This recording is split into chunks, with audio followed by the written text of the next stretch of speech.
नमस्कार, मैं डॉक्टर शिप्रा बागची। मैं doctor Bagchi IVF centre Gomti Nagar Lucknow की मेडिकल डायरेक्टर हूँ। आज हम बात करेंगे आईवीएफ यानी कि टेस्ट ट्यूब बेबी से जुड़ी सारी जानकारी और उनसे जुड़ी भ्रांतियों के बारे में।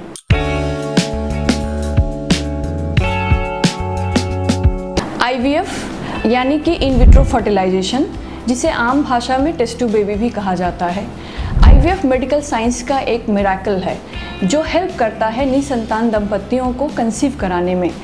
आईवीएफ की मेन प्रोसीजर होता है महिला के शरीर के बाहर अंडाणुओं और शुक्राणुओं को निषेचित करना, जो कि आमतौर पर नेचुरली महिला के फैलोपियन ट्यूब में होता है। तो आज हम बात करेंगे विस्तार से कि आईवीएफ होता क्या है और कैसे किया जाता है। तो आईवीएफ के कई सारे चरण होते हैं। मेन इसके 3 मुख्य चरण होते हैं। सबसे पहला चरण होता है कि हमें अंडाशय से अंडों को विकसित करना। फिर सेकंड स्टेप में आता है कि अंडाशयों से अंडाणुओं को छोटे से शल्य चिकित्सा द्वारा हमें बाहर निकालना। और तीसरी चरण होता है उनको मिक्स करना स्पर्म्स के साथ, जो शुक्राणु होते हैं हस्बैंड के, उनके साथ मिक्स करना।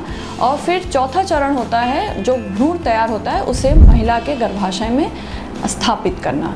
तो मैं आपको डिटेल में बताऊंगी कि कैसे हम इस प्रक्रिया को करते हैं। तो सबसे पहला स्टेप है अंडाशय में अंडाणुओं को विकसित करना, यानी कि ओवरीज में एग्स को डेवलप करना।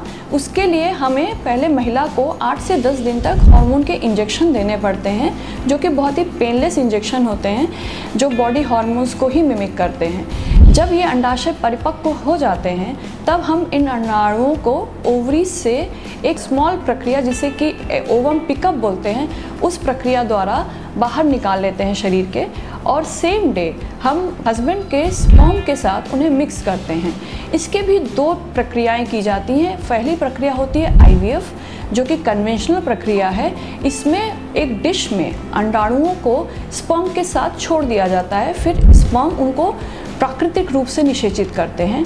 इस प्रक्रिया को इन विट्रो फर्टिलाइजेशन बोला जाता है।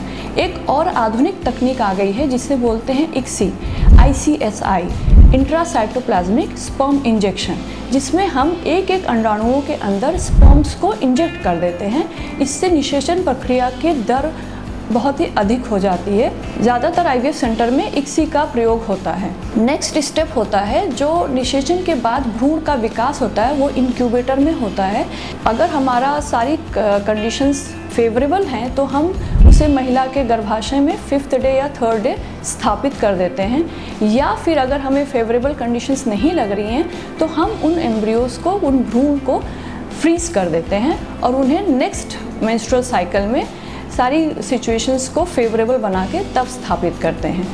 तो ये पूरी आईवीएफ की प्रक्रिया अंडाशयों में अंडाणुओं के विकास से लेके भ्रूण को महिला के गर्भाशय में स्थापित करने तक होता है। गर्भाशय में स्थापित करने के 14 दिन बाद टेस्ट द्वारा पता किया जाता है कि महिला को प्रेगनेंसी हुई या नहीं हुई, यानी कि भ्रूण गर्भाशय में ट्रांसप्लांट हुआ या नहीं हुआ। उसके बाद अगर पॉजिटिव प्रेगनेंसी आ जाती है तो फिर उस प्रेगनेंसी को एंटीनेटल केयर के थ्रू हम लोग आगे कंटिन्यू कराते हैं और नॉर्मल प्रेगनेंसी केयर की तरह फिर उसकी केयर की जाती है।